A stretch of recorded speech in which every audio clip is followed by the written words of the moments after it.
Hello and welcome to day 19 of the 1000 Days of No Code Challenge. Let's talk about comments for a second. For the past few years, we have seen people becoming famous just because of their comments. Think about it. Those witty replies, hilarious roasts, or even heartfelt messages that go viral and make everyone stop and read. Comments aren't just words, they are a way to connect, to stand out, or sometimes create history. Today, we are adding that power to the app. We'll connect the comments database to the front end, allowing the users to share their thoughts and being able to see that on the front end. By the end of this video, your app will look close to a social media app. Let's get started. As discussed, let's see how do we allow the users to comment on a particular tweet. Let's first see how it works on Twitter. So when I click on comment, it opens a pop-up and it also gives me a place where I can put my comment with reply as the button. So as and when I type, this reply button becomes clickable. So we have the pop-up here. This is the group that we have. For allowing the users to be able to add comment, let's bring in the multi-line input box and post your reply. That's what they have. And let's go to layout and remove the width. Okay. The moment you remove this checkbox, the moment you uncheck the checkbox, which is in front of make this element fixed width, the element expands until it can. Okay. So the parent element is of maximum 600 width and this element will go on until there. Now one of the things that we can notice is they don't have any border to this particular element. So let's make it similar. I'll go here and remove the border. Yeah.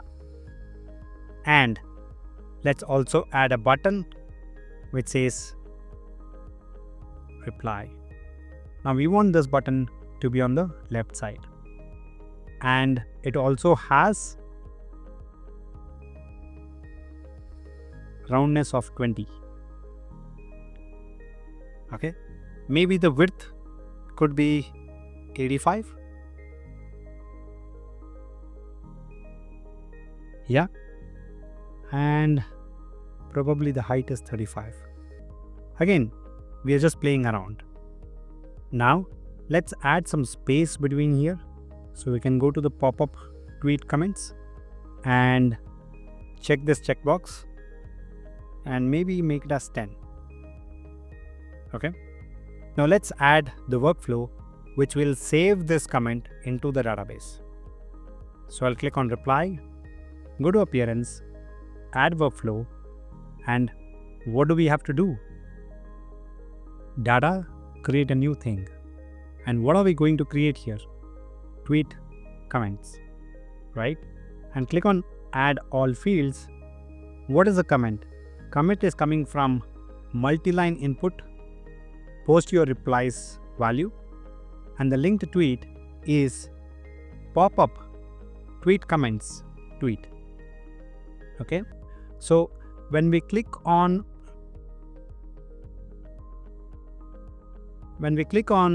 the comment icon, we are opening the pop-up and we are also sending that particular tweet to the pop-up. Now when we click on reply on the pop-up,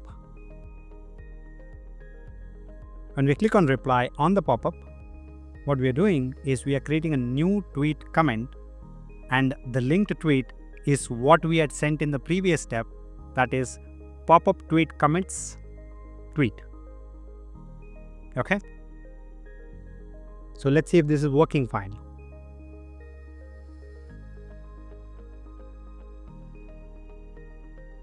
So I'm clicking on this comment and first comment, right? I'll click on reply. Let's go to the data type, app data, all tweets comment, and first comment is here, linked tweet is also there. but this is not being displayed on the front end. Okay, this is just the input box that we had added. So let's show this on the front end, and the way we do that is repeating group, list of things. Remember that?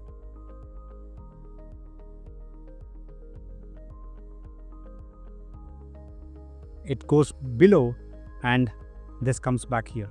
Okay, let me delete this. So we're adding the repeating group below this section, and like we did last time, we will remove this so it expands fully. The minimum height can just be 30, and rows, you can uncheck this. Okay, it'll ask you what is the minimum height of each row. Okay, that you can make it as 45. You'll understand why we have to do what we are doing over the course of time.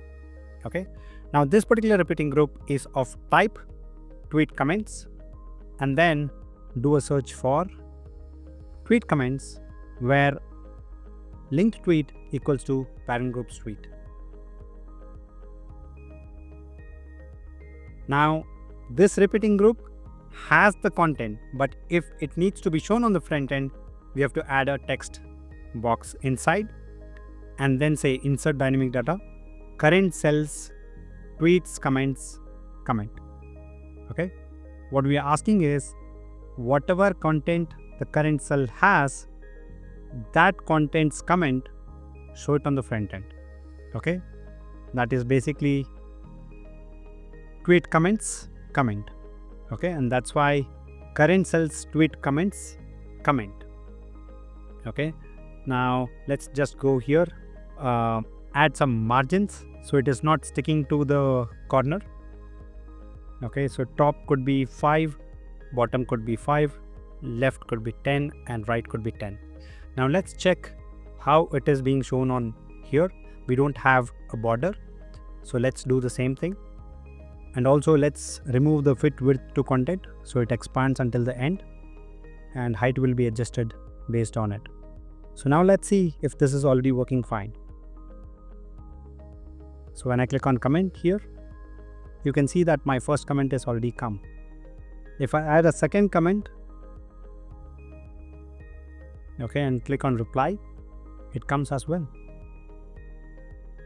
Now one last thing that we have to do before we close this is, you don't want this to be staying here, right?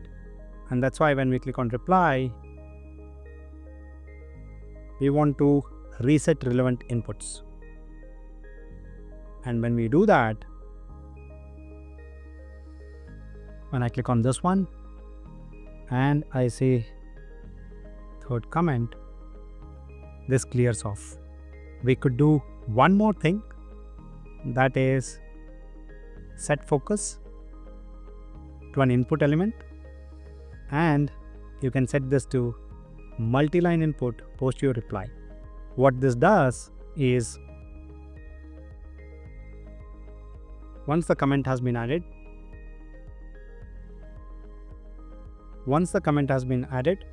it will not just clear, but it will get the pointer to this particular element so that you can type your next comment. Alright, the comment section is live on our app. Users can finally share their thoughts and interact under tweets. And yes, they can scream at us too. Go ahead and try it out. Ask your friends and family to leave a comment and let the conversation keep rolling. In the next video, we will take our text-based application to the next level by allowing users to upload images as well. Till then, keep building, stay curious, have fun. See you in the next one.